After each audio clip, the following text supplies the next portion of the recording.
ओम शांति 20/7/23 के महावाक्यों में प्यारे बाप दादा ने कहा, मीठे बच्चे, शिव बाबा के चित्र एक कोठरी में रख दो, घड़ी घड़ी जाकर उसके सामने बैठ बातें करो तो सारा दिन याद बनी रहेगी। फिर प्रश्न में बाबा ने कहा, नया और अनोखा प्यार कौन सा है जिसकी अनुभूति केवल संगम पर ही होती है? उत्तर में बाबा ने कहा, विचित्र बाप के साथ प्यार करना यह नया प्यार है। तुम जानते हो, एक निराकार विचित्र बाबा इस साकार में आया हुआ है। हम उनके सामने बैठे हैं। हमें संगम पर डायरेक्ट ईश्वर का प्यार मिलता है। यह है नया और अनोखा प्यार।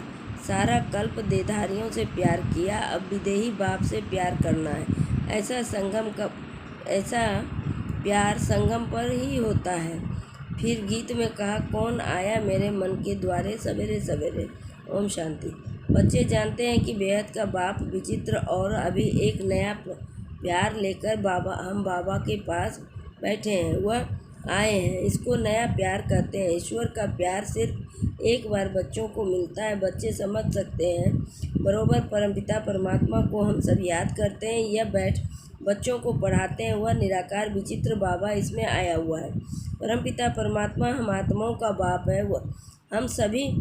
हम अभी उनको पहचान गए हैं। यह प्यार भी अनोखा। वैसे तो हमेशा देहधारी को ही प्यार किया जाता है। यह है विदेही बिगर देह के। हम उनके सामने बैठे हैं। वह बहुत प्यार से आकर पढ़ाते हैं। तो नई बात हुई न। आगे जो आशाएं थी, धन मिले, महल मिले, वह सब आशाएं बदल गई है। सारी दुनिया में तुम्हारा आश बदल गई है। हम अभी बाबा से विश्व का मालिक बनने का पुरुषार्थ कर रहे हैं। अभी तुम सम्मुख बैठे हो। जानते हो, वही सब आत्माओं का बाप पतित पावन शिव बाबा है। याद भी उनको ही करते हैं। अभी तुम बच्चे सम्मुख बैठे हो। दिल में उमंग है। बेहद के बाप से बेहद का बरसा लेना कितना विचित्र है, अनोखा है, वंडरफुल है। बाबा है, यह कोई नहीं जानते, सिर्फ तुम ही जानते हो। बाबा कैसे अपना बनाकर फिर पढ़ाते हैं। ऐसे क्या युक्ति करें जो घड़ी घड़ी बाप को याद करते रहें। बाप राय देते हैं, हर एक अपने घर में शिव का चित्र रख दें।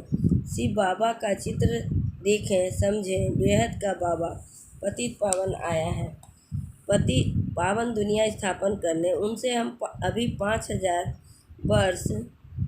वर्ष पहले मौखिक वर्षा ले रहे हैं स्वर्ग के स्वराज्य का। आत्मा जानती है, हम स्वर्ग में जाकर शरीर के साथ राज्य करेंगे। जो बात कभी स्वप्न में भी नहीं थी, अब वह आया है। तो एक कोठरी में अपनी बनाए शिव बाबा का चित्र रख, उसमें लिख देना है, बाबा आया हुआ है। उनको आना ही है स्वर्ग की स्थापना करने, नरकवासी को स्वर्गवासी बनाने। घड़ी घड़ी शिव बाबा को देखते रहेंगे, याद रहेगी। चित्र गले में डाल लेते हैं। पति का चित्र भी गले में डाल देते हैं ना। तुम बच्चों को लिए भी तैयार करा रहे हैं। पारलौकिक बाप को भी याद करना बड़ा अनोखा है। और सभी की याद को समेट एक को ही याद करना है। जैसे भक्ति मार्ग में अपने घर में पूजा की कोठरी अथवा मंदिर बनाते हैं, तो ज्ञान मार्ग में भी कोठी बनाएं। उसमें सिर्फ बाबा का चित्र रखना चाहिए। मनुष्य समझते हैं ब्रह्मा कुमारी की मुरली विकार से छुड़ाती है। अरे यह तो अच्छा है ना। पावन बनने के लिए जरूर विकारों को तो छोड़ना होगा। बिगड़ते हैं, भक्ति क्यों छोड़ते हो? अच्छा, हम भक्ति करते हैं, परंतु एक की दूसरा है कोई, दूसरा न कोई। और संग बुद्धि योग तोड़ देना है। तुम्हारी बुद्धि माया से है। तुम बाप को याद करते रहो, माया तोड़ने की कोशिश करती रहे। हमको शिव बाबा से वर्षा मिलता है। ऐसे याद करते रहेंगे, शिव बाबा को देखते रहेंगे, तो तुम्हारी कोठी बैकुंठ बन जाएगी। मीरा भी भक्ति करती थी तो बैकुंठ का साक्षात्कार करती थी। उनको भी साक्षात्कार कराने वाला शिव बाबा है। तुम्हारी बुद्धि में अब आया है कि हम शिव बाबा के विश्व के मालिक बनते हैं।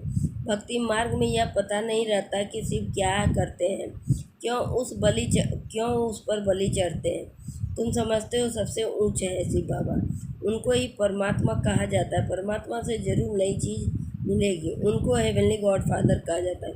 स्वर्ग है श्री कृष्ण, उनको फादर नहीं कहेंगे, वह तो बच्चा है। स्वर्ग स्थापन करने वाला है, बाप निराकार, वह देहधारी नहीं। यूँ तो आजकल सबको फादर कहते रहते हैं, गांधी को भी बापूजी कहते हैं, परंतु सब हैं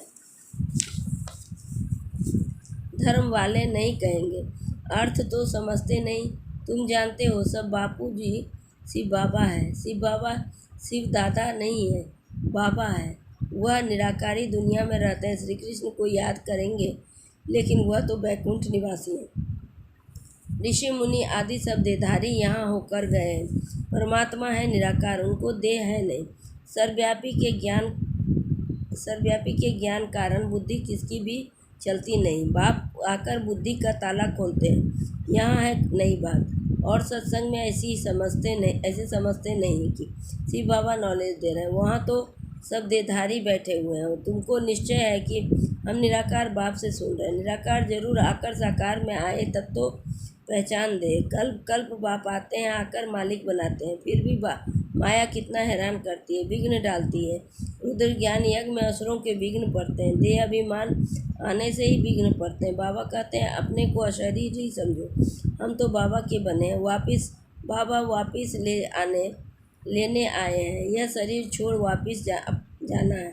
अपने से बातें करो। सूक्ष्म देहधारी व स्थूल देहधारी सबकी याद छोड़नी है।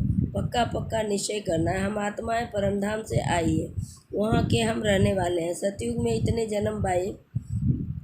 जन्म रजाई की, 84 जन्म। अब नाटक पूरा होता है, वापिस जाना है। घर में कोई हंगामा हो तो कोठरी में शिव बाबा का चित्र रख दो। ब्राह्मण लोग स्त्रियों को कहते हैं कि शिव की पूजा नहीं करनी है, परंतु शिव बाबा तो आते ही हैं माताओं के लिए। शिव बाबा के ऊपर तो बहुत जाकर लोटियाँ चढ़ाते हैं। पुजारी लोग खुश होते हैं क्योंकि माताएं सबसे जास्ते पैसे रखती है। भक्ति की सच्ची भावना अबलाओं माताओं में रहती है। पुरुष तो जैसे खग्गे हैं, घड़ी घड़ी बाहर निकल जाते हैं। बुद्धि योग बहुत भटकता है। पत्नी का पति तरफ बहुत मोर जाता है। तुम बच्चे समझते हो कि यह दुखधाम है। अब सुखधाम स्थापन करने वाला आया हुआ है। युक्तियाँ रचनी है। हम बाबा को कैसे याद करें, उनको इन आँखों से नहीं देखा जाता। यह आत्मा कहती है, दिव्य दृष्टि से देखा जा सकता है। हमारा शिव बाबा बाप है। शिव का चित्र भी देखने से बड़ी खुशी होती है। तुम बच्चों को योग में अव्यभिचार ही चाहिए। शिव बाबा चित्र रख घड़ी घड़ी याद करते रहो। बाबा ने अपना मिसाल बताया था। लक्ष्मी नारायण के चित्र से हमारा कितना प्यार था। फिर एक दिन ख्याल आया, लक्ष्मी दासी बन पाँव दबा रही है, ऐसे तो ठीक नहीं है। तो ऑटोमेटिक आर्टिस्ट को कहा, इससे लक्ष्मी को तो मुक्त कर दो। बाकी नारायण का चित्र पॉकेट में पड़ा रहता था। एक पॉकेट में एक मुरादी के बॉक्स में घड़ी घड़ी चित्र देखता रहता था, जैसे मस्त, परंतु गुप्त करता था। कोई देखे नहीं तो कहेंगे यह क्या करता है। पहले श्री कृष्ण से प्यार था, फिर उनको छोड़ा, विष्णु से हो गया।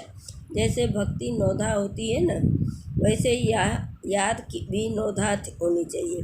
इससे प्राप्ति बहुत भारी है। उनसे तो कुछ भी नहीं, अल्पकाल के लिए थोड़ा सा सुख मिलता है, फिर दूसरे जन्म में मेहनत करनी पड़े।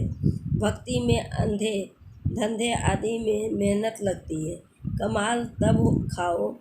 कमाओ तब खाओ। जब तुमको इस एक जन्म में इतनी मेहनत कराते हैं तो जो 21 जन्म प्रारब्ध भोगते हो, कुछ मेहनत करने की दरकार नहीं रहेगी।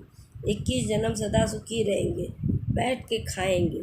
तो ऐसा बाप जो पुरुषार्थ कराना सिखलाते हैं, उनको तो याद करना चाहिए। कहते हैं 100 सांस याद करो। गुरु लोग तो अपने शिष्यों को कहते हैं माला फेरो, राम राम करते रहो। बस राम राम जपते जपते रोमांच खड़े हो जाते हैं। राम राम की मस्ती में झूलते हैं, जैसे कि राम की पूरी में पहुंच गए। तुमको तो बाबा कहते हैं एक शिव बाबा की याद जपा जाप करो और कुछ याद न आए, परंतु माया भी सामना करती है। भक्ति मार्ग में भी थोड़े ही माया सामना करती है। यह है माया और ईश्वर के बच्चों की युद्ध। नाटक भी बनाते हैं। भगवान ऐसे कहते हैं, माया ऐसे कहती है। अभी है संगम युग। माया के उल्टे सुलटे संकल्प विकल्प तो आते रहेंगे। तूफान ऐसे जोर से लगता है जो मनुष्यों को भी उड़ा दे, दूर फेंक देता है। यह भी माया रावण तूफान है। उनसे बचने की युक्तियाँ तो बाबा बताते रहते हैं। तुम कहेंगे हमको परमपिता परमात्मा राजयोग सिखलाते हैं। तो तुमसे कोई पूछे तुमको यह संन्यास किसने कराया? गुरु कौन है? बोलो, परमपिता परमात्मा। ऐसा कोई गुरु होगा नहीं जिसको भगवान आकर संन्यास कराए। वह सब मनुष्य को कराते हैं। यहाँ तो बाप आकर कहते हैं, देह सहित जो कुछ भी है संबंध है उनको छोड़ो, इस पुरानी दुनिया का त्याग कर नई दुनिया को याद करो। सन्यासी ऐसे थोड़े ही कहेंगे। अब तो प्रैक्टिकल में पुरानी दुनिया का विनाश होना ही है। इसलिए सबका बुद्धि से त्याग कर एक बात से बुद्धि लगानी है। तुम सगाई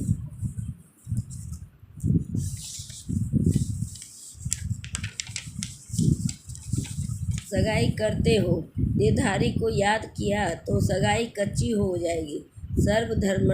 सर्वधर्मानी मैं फलाना हूँ, मैं यह हूँ, वह सब छोड़ अपने को आत्मा समझो। 84 जन्मों को तो तुम जान गए हो। अब खुश